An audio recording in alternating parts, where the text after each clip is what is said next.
Assalamualaikum warahmatullahi wabarakatuh. Topik hari ini adalah pengadilan pajak. Apa pengadilan pajak? Yaitu merupakan suatu badan atau lembaga peradilan yang menjalankan kekuasaan kehakiman di Indonesia bagi masyarakat atau wajib pajak yang ingin menyelesaikan sengketa pajak.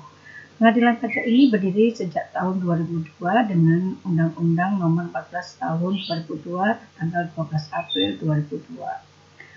Sengketa pajak itu sendiri muncul akibat adanya perselisihan yang timbul di bidang perpajakan antara wajib pajak dengan pejabat yang berwenang sebagai akibat dikeluarkannya keputusan yang dapat diajukan banding atau gugatan kepada pengadilan pajak. Latar belakang perlunya pengadilan pajak yang pertama adalah keberadaan pengadilan pajak bertujuan untuk menegakkan konsep negara hukum yang menghendaki adanya penegakan hukum oleh lembaga peradilan. Hukum yang ditegakkan di sini itu adalah hukum dalam bidang perpajakan yang terkait dengan penegakan hak dan kewajiban negara dan rakyat dalam rangka pemungutan pajak oleh negara terhadap rakyatnya atau penduduk negara. Yang kedua, pengadilan pajak berfungsi sebagai salah satu lembaga perlindungan hukum, terutama berfungsi di dalam memberikan perlindungan terhadap wajib pajak dan penanggung pajak dari tindakan pemerintah di dalam memungut pajak terhadap rakyatnya. Sejarah pembentukan pengadilan pajak, yang pertama itu terbentuknya IPP atau Institut Pertimbangan Pajak yang berdiri sejak tahun 1995 sampai 1959.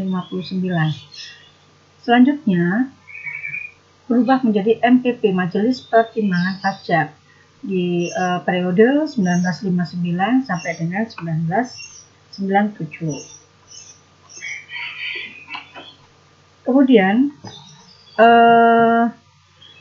pengganti MPP itu adalah BPSP, yaitu Badan Penyelesaian Sengketa Pajak dari periode 1998 sampai 2002. Dibentuknya BPSP ini untuk menjalankan fungsi peradilan.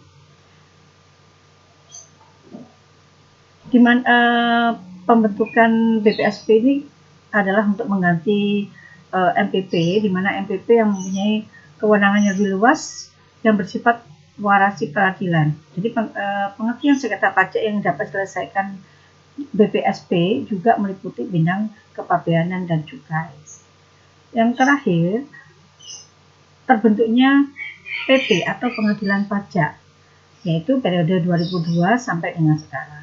PP ini dibentuk untuk sebagai pengganti BPSP yang merupakan badan peradilan khusus yang melaksanakan kekuasaan kehakiman dan berada di lingkungan peradilan tata usaha negara. PP dibentuk dengan maksud untuk mengatasi kekurangan BPSP yang tidak berpuncak ke Mahkamah Agung.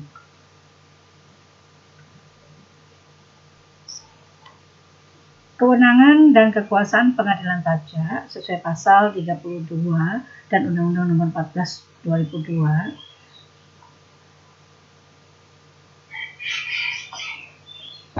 Yang pertama adalah tugas dan wewenang pengadilan pajak adalah memeriksa dan memutuskan sengketa pajak.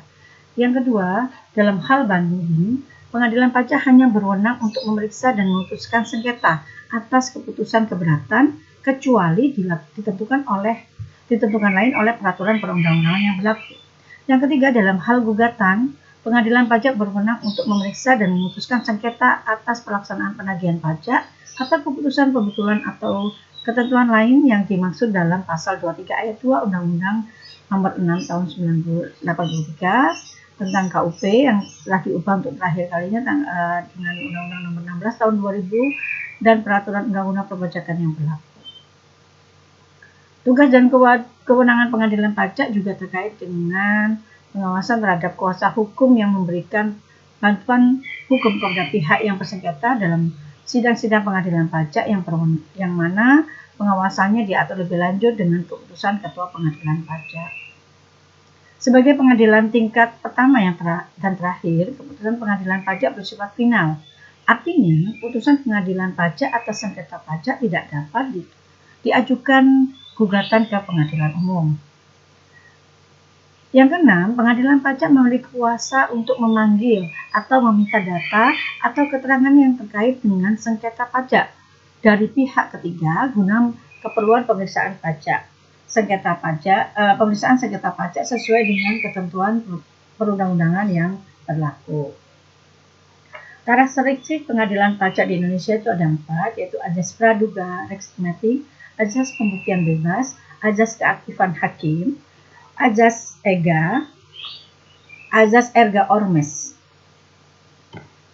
Asas praduga rexmeting, asas ini diatur dalam pasal 43 Undang-Undang Pengadilan Pajak, di mana yang menentukan gugatan tidak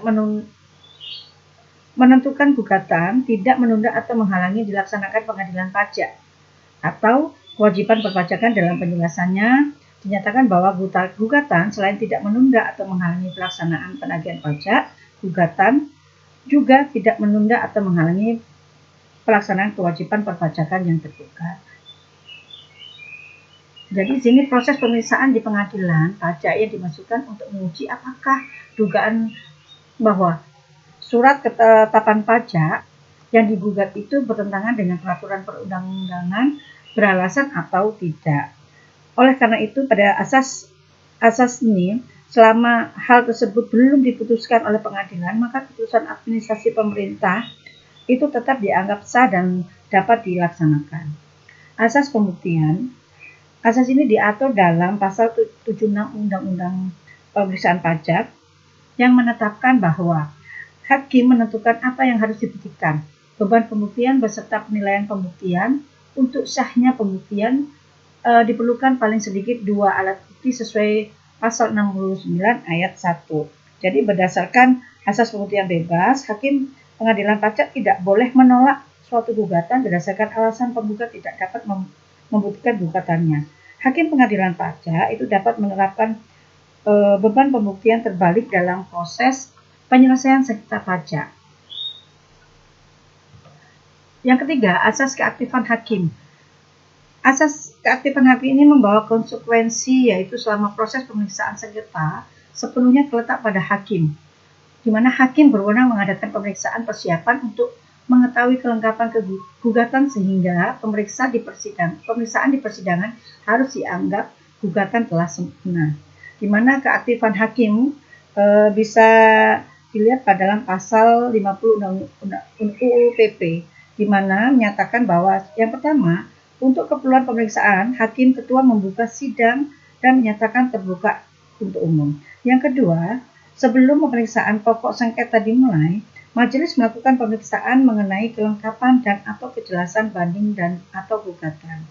Yang ketiga, apabila banding atau gugatan tidak jelas sebagaimana dimaksud ayat 2, sepanjang bukan merupakan persyaratan sebagaimana dimaksud pasal 35 ayat 1, pasal 36 ayat 1, dan ayat 4 dan pasal 40 ayat 1 dan atau ayat 6, maka diberikan dalam sidang.